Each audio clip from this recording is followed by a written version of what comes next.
The Entrepreneurial You is brought to you by JPS, powering what matters. It's time to unleash the entrepreneurial spirit in you. Time to take that step towards leading and excelling in life and business. Whether you're starting with an idea or you're looking to scale up, there's something here for everyone. So, follow me on this journey of unleashing and celebrating the entrepreneur in you. This week on the Entrepreneurial You, the innovative Stephen Spence, founder of SMS Communications, is our featured business leader. And in our Vox Pop, we ask the question, do you think the government is doing enough to assist entrepreneurs, Plus, NFT, what's that all about? And why are they suddenly worth millions? We explore in Trending Now. And in our startup stories, Francisco Anderson is under the SME spotlight. This and more on today's episode of the Entrepreneurial You.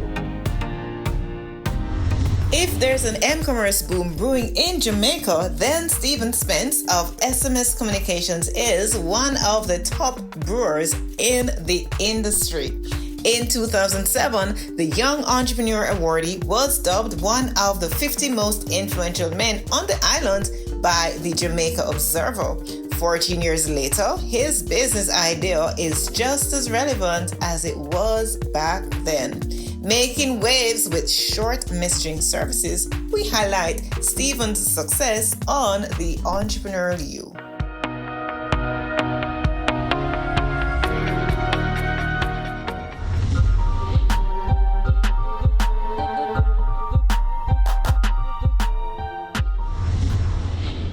If you aren't necessarily part of the tech industry, the name Stephen Spence may not ring familiar, but this innovative, game-changing entrepreneur has led a transformative mobile marketing business that transformed the way local and regional companies communicate with customers forever. He is the founder and chief executive officer of SMS Communications Limited, a Jamaican company that was started in 2007 and has successfully grown to service over 250 clients across the Caribbean. With that reach, chances are you've utilized Mcommerce services offered by Stephen's SMSC Limited. How has he been able to sustain and build on his vision since 2007? Today, we talk about Stephen's accomplishments and so much more right here on the Entrepreneurial You. Hey, Stephen. Hi. Welcome. It's good to be here. You know, I must remind you, because perhaps you forget, that you are the reason or one of the reasons that I'm an entrepreneur, right? Awesome. Yeah, man. Many years ago, you had this talk at a conference, Secret to Success. Right. And I remember you talking about when you wanted to make that decision, you call your wife and you just tell her that you quit your job and hang up the phone and that was it. Absolutely. I did the same thing to my husband. And also there's a quote that resonated with me in addition to that, only those who will risk going too far can possibly find out how far they can go. And that's by T.S. Eliot. So you've had a lot to do with my growth, so thank you. It's my pleasure. So let's talk about your journey. Okay. When did you recognize that you wanted to be an entrepreneur? I've always had it. To be quite honest with you, I don't necessarily like to be told what to do. I also wanted to be responsible for wherever I go in terms of my path, my faith.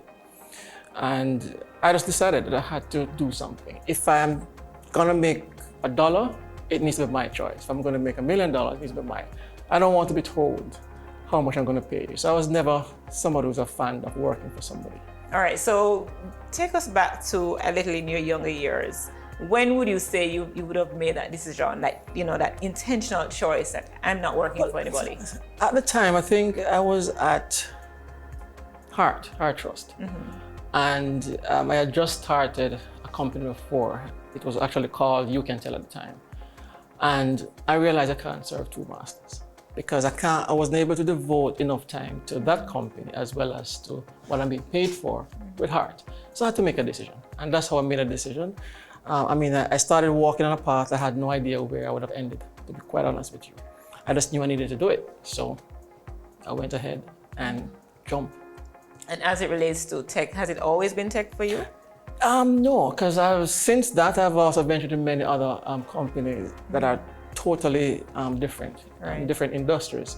But technology will always be something that is dear to me, because SMS is what I'm holding on to right now. The others I have employed other persons to see how they can manage it. But SMS technology is definitely. So you talk about the others. Let's hear what those are. In 2014 I started Blake's Water Store. I know my name is Stephen Spence, but I named it after my son. His name is Blake Spence. So we started in 2014, and from then to date, we are now at 7 locations. So we have. Stick a pin. That's where I get my water, actually. So plug for you. Isn't it the best tasting water? Yeah, it is the best tasting water. So we started then. So we're currently now at 7 locations since 2014. An intention for that company is to have at least one of those branches in every major city across Jamaica. Also, I went into entertainment, restaurants. So I now own 22 Jerk, which is in Ligony, heart of Ligony. So it's not just a jerk center, it's an entertainment complex. So we have shows, live shows, and so on. Also partnered into microfinance. So there's a company called Paradigm Capital Limited, where we offer microfinancing. And I'm also went into STR. STR is where we do, you call it Airbnb. So the properties but we are very specific in terms of who we rent it to. Most of the persons who are here for business trips and so on.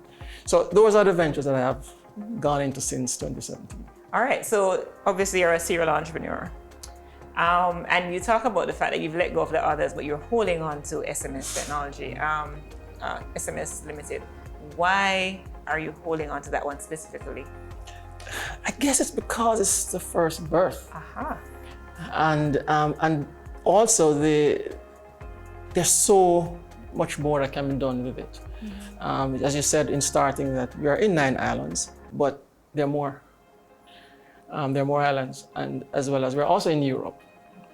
So there are other services that we can offer that we're moving slowly and getting off, but the intention is exactly going to those. All right, I asked the question and knew what the response was going to be, because that's the same way I feel about Pato Apparel. Like, it's the first business I've started, and somehow there's a little part of me that just don't want to let it go, because it was that thing that showed me that, hey, you can do anything you want to do, Absolutely. And I find that to be pretty interesting. Not just that, but that's what allowed me to start the others. So that now they're all standing on their own, but that's what propelled me to get to SMS actually invested in all these other... Correct. Absolutely. All right, so let's talk about the ever-changing and ever-evolving tech field.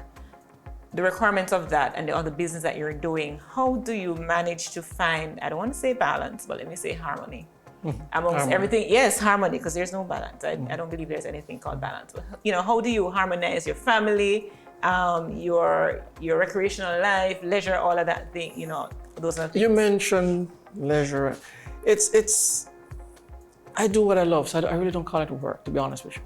And one of the things that one has to do is to see how best you can invest in a team. I've always said one of the hardest things in business is actually workers. I don't think it's the service or whatever you offer or the product. It's really the persons who you have working with you. And if you can find the ideal or the right persons who will be able to manage and to help and to, if you wish, stand on your shoulders kind of thing, then you'll be able to go through. So if you notice, each of those other companies are in totally different industries. So a mind have to change from one, because you have to, when you're thinking about SMS, you're speaking with banks and corporate companies and overseas companies. When you move to the water stores now, it's a different kind of dynamic. When you go into the 22 Jerk, it's a different kind of dynamic. So yes, I must admit, it takes a lot, but I found ways to make sure that there's harmony and that we're able to survive, especially with coming out of COVID. Not coming out, we're still there. Absolutely. But with that big challenge. All right. We are up on a break, but lots more to share about Stephen's journey when we return. We'll be right back with more from SMS Communications boss, Stephen Spence. Welcome back to the Entrepreneurial You.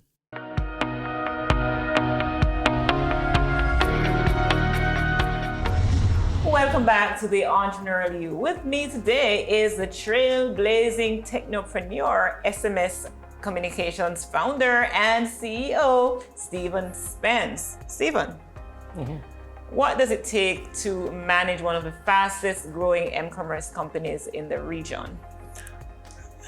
Keeping your finger on what's going on, not just locally, but especially overseas and in the wider world. You have to know what is going on so that you can, well, one, create a company that is scalable, that you're able to adjust whenever things change. And I was asked once in an interview that you have WhatsApp and you have all those things coming in. Wouldn't text go down or wouldn't? Well, it hasn't worldwide. If you notice, even with the pandemic, that's what person have been using. So I remember in 2009, when I was invited by the Bankers Association to do a presentation on this technology, because what's happening then, and it's still happening now, is someone don't need to have your credit card or your ATM card to use it. And the presentation was that it doesn't matter, you and I can be sitting here, but someone in Negril is using your card. As they swipe it, you should get a text telling you the value, where, and who is using it. Not necessarily who is using what, where, what location is actually being used. And that's increasing now. So you will have the different financial institutions are now implementing that, where as your card is used, you're advised. Even if you yourself have the card going into a supermarket, you're alerted on your phone. So that's one of the technologies that we use. And of course, advertising, where we're able to advertise to specific groups, different areas or parishes as it is in Jamaica. And if not knowing what is going on or what the challenges are in society, then you'll be left behind. So I have to make sure I'm always seeing what's happening so that I can implement those relevant services. All right, so we had a nice little highlight reel a while ago of all the companies that you're involved with and, they're succeeding and how you're doing well and across all these Caribbean islands. But we know as entrepreneurs that it's not always, all that glitter isn't always gold, right? There's always something that's happening behind the scenes. So tell us about a time when you wanted to quit, but didn't. I would say when I just started, I remember, and this is an advice I would give to person, when you're starting a company and if you have a group of friends, I would advise you to give everybody equal share. That's what I did when I started with You Can Tell Communications. It takes forever to make decisions. And I would admit I was a business mind. And what happened is, you wanted to make a decision to move the company, but if everybody needs to give their say, you'll take forever to get that done. So what I did, I said, I don't have time for this, and I resigned. I remember being asked by Ian Boyne, why would you walk away from a company that you literally started? But I just couldn't bother with that. So I decided I'm going to start. That's how SMS became. So it just happened that SMS is my name, Stephen Mark Divinely Spence, orchestrated, I guess. as well as it's actually the technology, which is short messaging service. So I remember when all that was going on, because it got to court and all that, I sat down and I said, you know what, I'm qualified enough to go back into the corporate world. So I remember taking up that Sunday paper, I was going through there to see what vacancies are out there. And I literally threw it down. I said, no, I want to do this, so I'm going to go after it. And it was rough. I had to go and try and get new servers because all that we had acquired belongs to the company I walked away from. So I couldn't necessarily take that with me. So I had my one laptop and everything was on it. It crashed quite often. Not just that, but all the customers who I had garnered, because I was the face of the company at that time, I couldn't walk with them because they had signed to that company and not Stephen Spence. So I had to go out and get my own customers. And eventually, when those contracts ended, they literally came to me because I'm the one they knew. So it was rough. And that time, as I said, I was tempted to go back. And I said, no, this is what I want. And I'm going to continue going after it. I think you kind of mentioned it before, but just highlight the lesson from that experience. One is your fate is really determined by the decisions you make. And what happens is that you sometimes find out how strong you are when your back is actually against the wall. And if you should give in to the little hurdles, then you never see what you're capable of doing. And even the other companies that I'm involved in, I'm not an expert in them. I don't know much about food or entertainment, but they're doing well. So you get the right persons to assist you. And you check out that jerk place, and I will be doing that. Illegally. So in terms of your success, what has been that wow moment for you? Like, you know, I'm actually doing what I should be doing, and this is the reason, you know, this is the proof of it. I'm going to say this, that one, I didn't go in any of these ventures because of the money.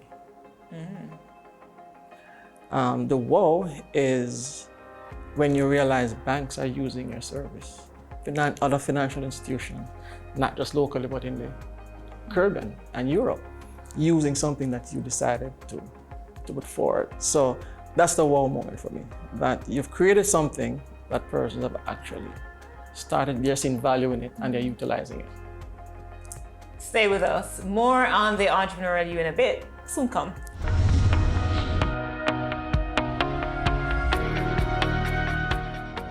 Welcome back to the Entrepreneurial You.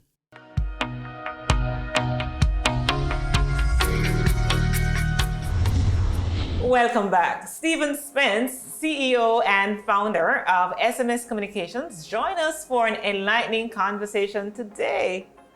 Stephen, all good stuff you've been sharing with me so far. Let me ask you, I want to get a little bit of politics in the way.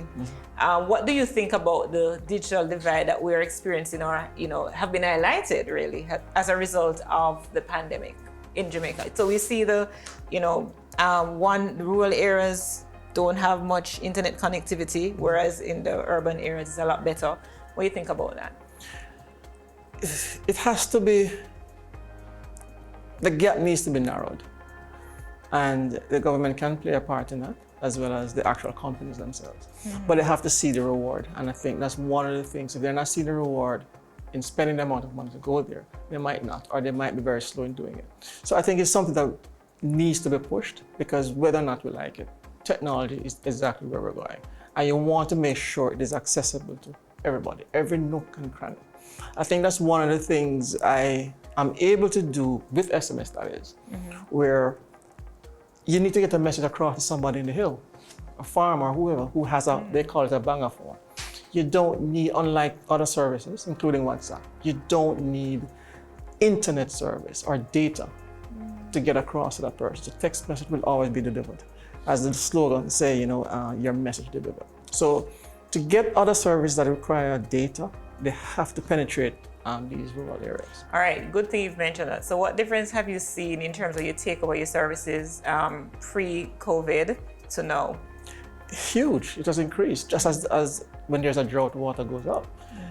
Because the Ministry of Health, that's what they're using to blast the messages out. Because as I said, it doesn't matter what device you have, you will get the message. And the message just needs literally to be... and figuratively. Exactly. I usually tell persons that people will stop what they're doing to read a text message. True. They will literally stop what they're doing to read it. They hear the sound goes off and they'll read it. When you think of the other conduits or channel or tubes, they have their place. But if you're in a kitchen and you hear an ad on the radio, you're not going to necessarily come out and look. But if your mobile is beside you, you will certainly look at it. All right, so let's compare where Jamaica is at right now to other areas of the Caribbean region, because you are in those regions as well, in the region. What is it, are we advanced, way more advanced than others, or? We are. We complain, yes, but we are. We're far ahead of quite a number of the islands. And we need to recognize that, but there's still room for us to grow. But yes, we are, they will consider us the kings of the Caribbean as it relates to that. However, we are slow in implementing certain services, while other islands are quick. Right. I remember when I started in 2017, just working fully tech and stuff, persons were looking at me like, when I'm saying we don't need to physically meet, we can meet over a Zoom, because I had Zoom from way before Zoom was a thing. And I would get those kind of, no, we need to be in person. But I'm so happy now that we have been able to fast track, or a technological advancement as a result of, albeit something not very good, not very pleasant. But, I mean, that has its challenge, but the challenge, once managed, you're able to do it because it saves a lot of money and time rather than going all over the world. Stephen, we talk about success and, we all want to become successful in everything that we're doing. I mean, that's why we're doing it in the first place, right? How would you define success for an entrepreneur? It's unique to the individual. It is, because what I accomplish, another man might think that's not success. So it's really down to that person what they determine is. If walking across the room is being successful for him, then that's his success. We can't necessarily judge one by somebody else's success. And as a leader too, you can't judge a fish by asking him to climb a tree. So you want to target and you want to make sure that you're reaching out to a particular, you know how to get something out of somebody.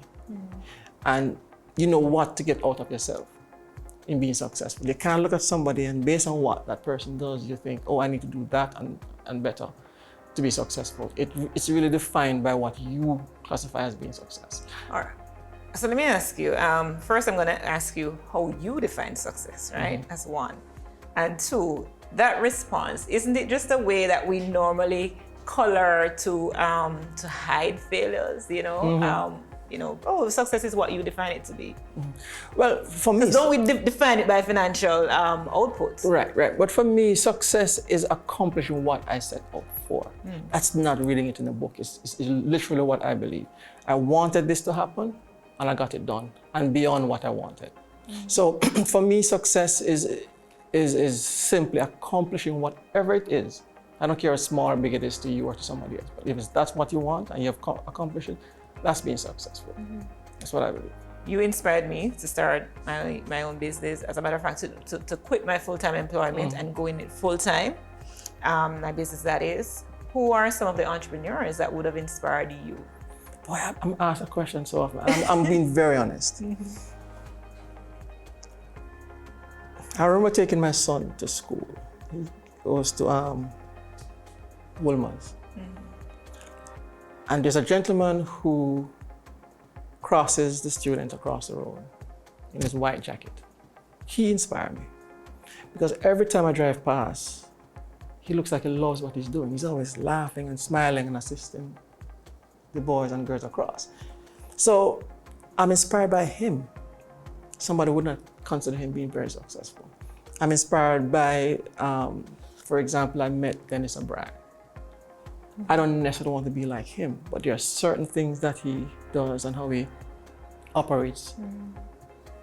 I like his style. And then I will look at those different things and incorporate it in my own. So I'm inspired by not necessarily the person who you think like Bill Gates and those. Yes, you like what they've accomplished and you like their work ethic, but I'm inspired by the least thing. That's how I am. So inspiration is everywhere. You just need to be can alert. Find it. You could sit down and look at the mountains and be inspired. Absolutely. I agree with you totally. What legacy do you want to leave behind, say 100 years from now? 100 years from now? Yeah, we talk about Stephen Spence. I believe in legacy, to be honest with you. I remember telling my son I don't want him to be like me. He needs to be better than me in every aspect. A better man, businessman, everything I do, he needs to do it better. My legacy needs to be that all the things that I've set out to do was accomplished. I'm one of those persons who like to invest in people. And I want to see that, or at least persons to realize that I came here, I accomplished this, and I've left X behind. I came, I saw, I conquered? Right. Okay. But then I didn't get to success by stepping on persons. I brought them along with me. And that's what I want. I want to know persons to realize that I'm a big fan of assisting persons. Giving them the opportunity, you show them, can't tell them what to see, but you show them and hope that they get inspired by that. So it sounds like success is about succession planning. It is. Absolutely. Absolutely. Our final segment with the accomplished Stephen Spence comes after this break. We'll be right back.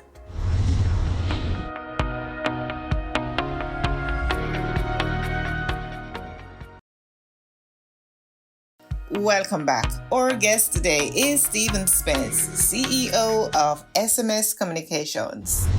Somebody's watching us now and they're contemplating, just like we did some time back, to start a business.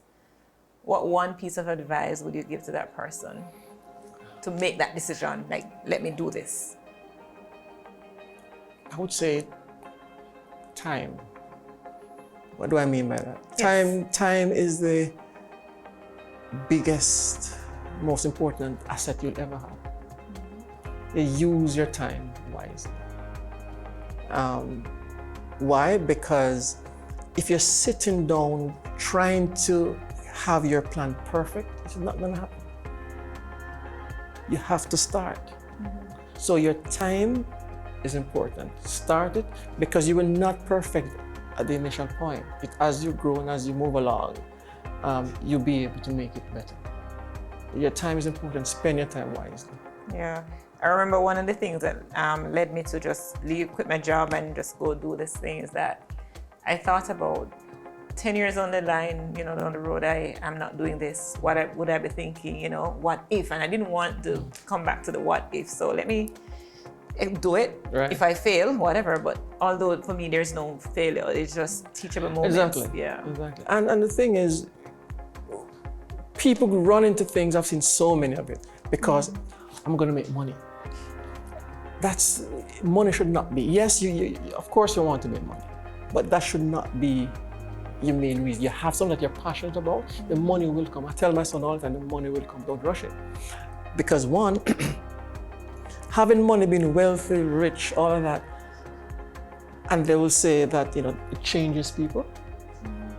But what I will say to the person is that money don't really change you. Money only allows you to be who you really are. It amplifies, yeah? Yeah, it only makes you or allow you to be the person you are. So don't run down money. So, how do you unwind, Stephen, in all of this business and everything that you're a part of? I like music. Ah, what type I of do. music? I appreciate all genres, but that's what I do. I listen to music, but that's how I unwind. Okay. It might sound boring to some, but that's just how I relax Okay. my mind. I love music, Artist. reggae, all that kind of stuff. So, movies or a hike? A hike. Hike? I thought, somehow I thought you'd say, Movies. you say movies because you love music, and I think Yeah, but I'm sitting down watching, Okay. and there's only certain movies you catch me looking at, and it's usually those Asian kind of movies, the Braveheart kind of movies. Those are the ones I would sit down and watch. But I prefer to do a hike than to just sit down and watch a movie. The entrepreneur in you that just cannot stay still, right? You have That to be is so on the true. go. I got it. So let's talk about how you've been growing over time. How would you assess your own growth, and what do you look forward to see in the next 5 years happening? It has slowed a little, all of them, and they're now picking up. But in moving forward, for one, I did say earlier that the stores, I need to have at least one branch in every major town throughout Jamaica. As it relates to 22, we're planning on duplicating that particular service somewhere right, so else. that's in 2022, right? Right. I'm not sure it's going to happen because real estate is extremely scarce in certain areas. But we're hoping that we can duplicate 22 somewhere else. As it relates to SMS, is to continue what we're doing and to see what other services we can implement and to service our customers better. So the growth is really to continue and see what other areas we're able to move into. Getting into business, what did you fear the most?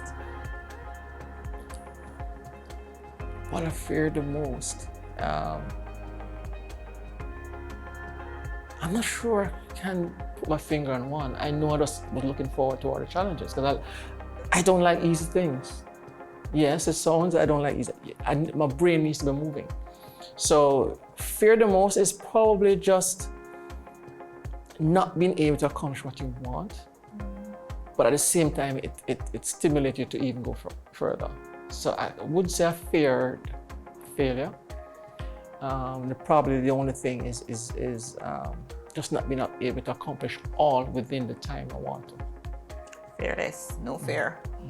The questions that ought to be asked, the essential insights to be shared, and the empowerment that needs to be spread. Start right here on the Entrepreneurial You. Thank you so much to my guest, Stephen Spence, for being willing and ready to contribute to this conversation.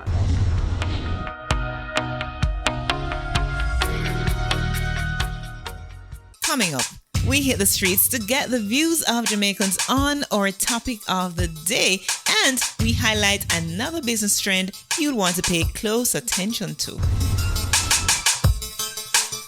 Welcome back to the Entrepreneurial You. The Entrepreneurial You, voice of the people.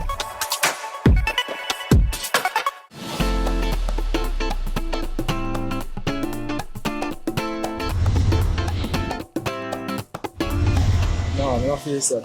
Well, so far, for remember, so we have COVID and the place kind of tight, so things are going same, business are going same. Well, not really. I think nowadays people have to really fend for themselves, so to say. So I think the government can do a lot more for entrepreneurs, giving them grants and stuff like that, since they're trying to actually do something. Yeah. No, I don't. No, the government is not doing anything to help entrepreneurs. No, not right now. The government isn't doing enough to assist. We don't worry still in them. We just want to know, so we have the goods and the customers that may come in. So we don't worry. We have the goods, customers will come in once you have good goods.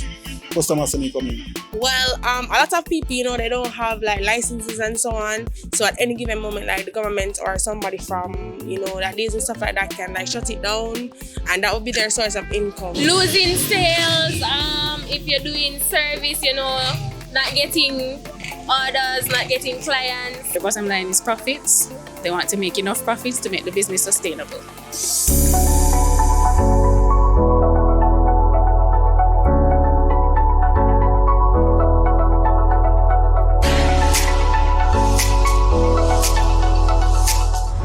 Non-fungible tokens, widely known as NFTs, are the latest evolution of the cryptocurrency concept. They've been around since 2014, but recently gaining notoriety.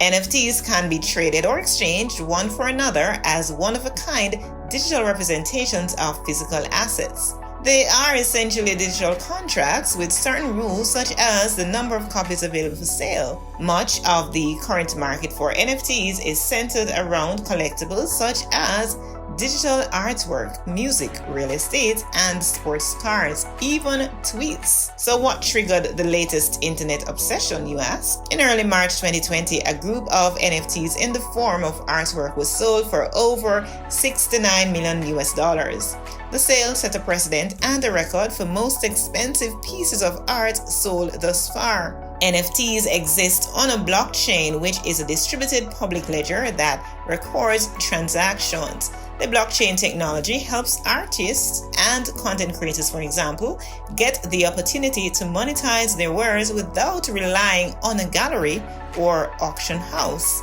Instead, the artist can sell it directly to the consumer. In theory, therefore, anybody can tokenize their work to sell an NFT. It's important to note, however, that NFTs are typically held on the Ethereum blockchain, so owning and storing some of this cryptocurrency is usually the first step in attaining NFTs. With all the hype surrounding this new craze, the big questions yet to be answered are they worth the money? Will they change the way we do investing forever, or will they fade away? Only time will tell.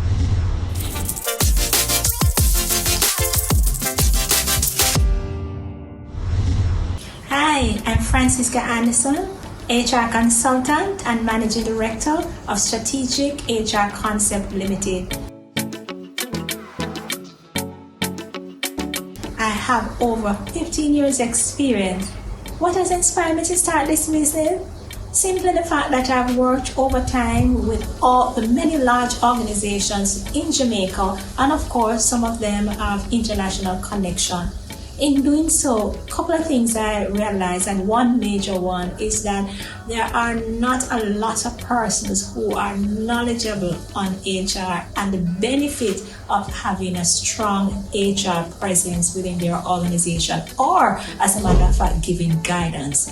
And hence, I said this is an area that really, really need to be tapped into to get the services that are required for the various business models in organization to be accomplished.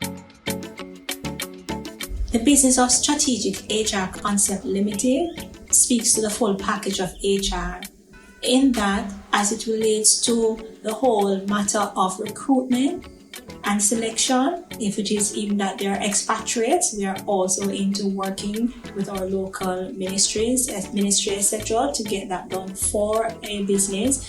Performance management, learning and development, succession planning, compensation and benefits, HR data and analytics. So all of those are what we do as a business, and we have worked with organizations that have been able to go on the junior market. We have those experiences, and so change management, all the package we're able to provide. What has been most rewarding is to be, for an organization, a company, an individual to reach out to Strategic HR Concept Limited and to go into listen to the needs, the things that are required, the concerns that they have, and then to be able to get their desire, their vision of where they want their company to be in terms of being able to identify best skilled person, being able to do the training in, just looking at the whole asset being as human management, to be able to do that and see the reward that comes with it has been very, very rewarding. To see the company grow and to see the culture, even sometimes the culture shift that is required within the business. It is really, really, very, very rewarding.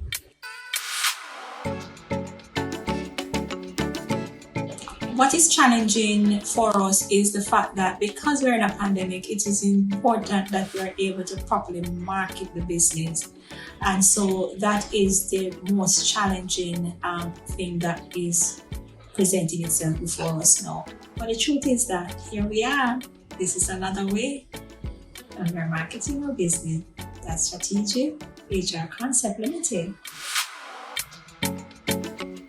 Strategic HR Concept Limited dream is big. It's big. It's large. It's even after I'm gone. God's willing, and I'm even not around. Want to know that Strategic HR Concept Limited is numbered among the best HR in the world. Yes, don't laugh. In the world, we want to transform the platform of HR and how we go about doing all the things we do in HR. And of course, I mentioned some of them before. How we engage, how we attract and retain best talent, how businesses are looking at globally. We want to be the transformational company, as I said before, numbered among the best. And of course, certainly for other organizations, other upcoming and even HR companies to be able to use HR strategic concept as a guide in terms of how it will best model their business to do very well in the space. So that is also very important. And of course, I'm not getting any younger, I'm getting older. So of course, my children and grandchildren to be able to say, okay, mommy had started this, and look at where we're at now. So it's really also a legacy we want to be able to leave and to make that impact and impression in the world.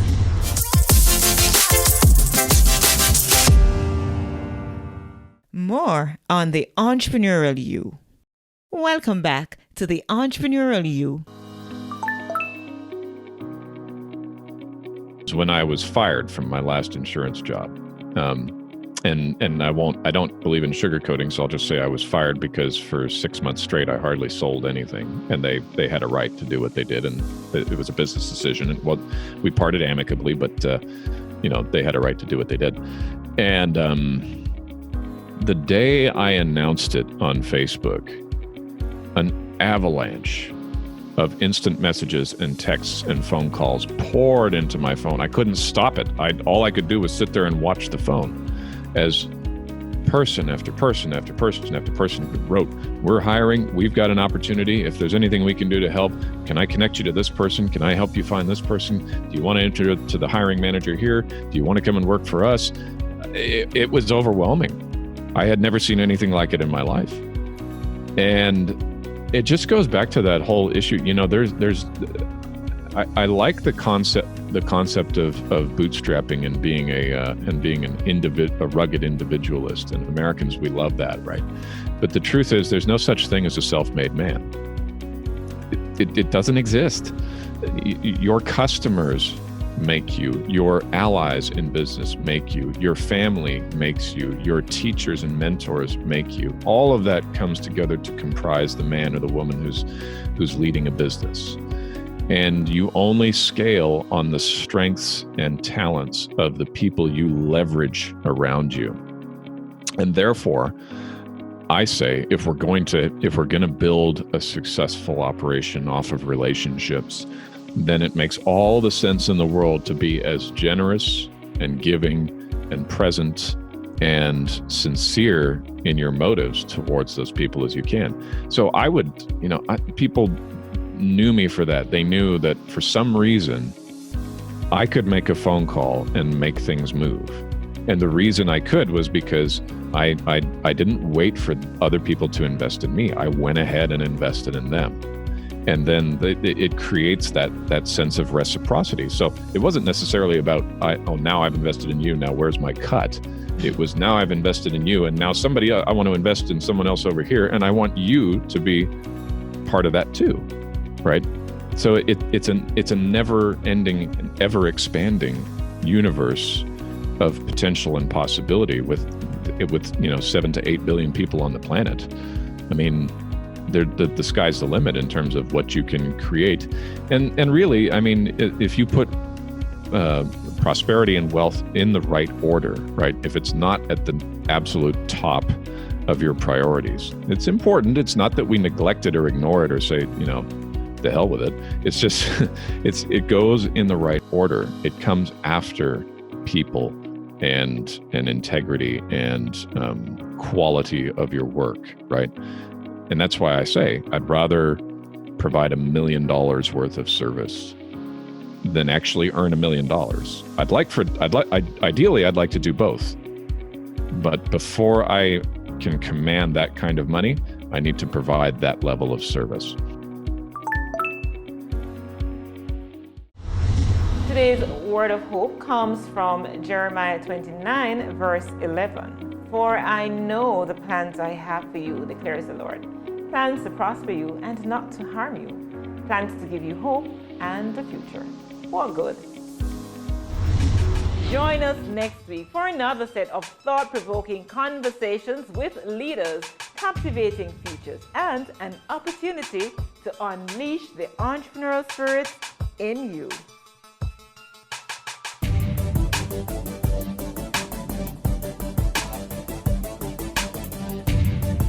The Entrepreneurial You was brought to you by JPS, powering what matters.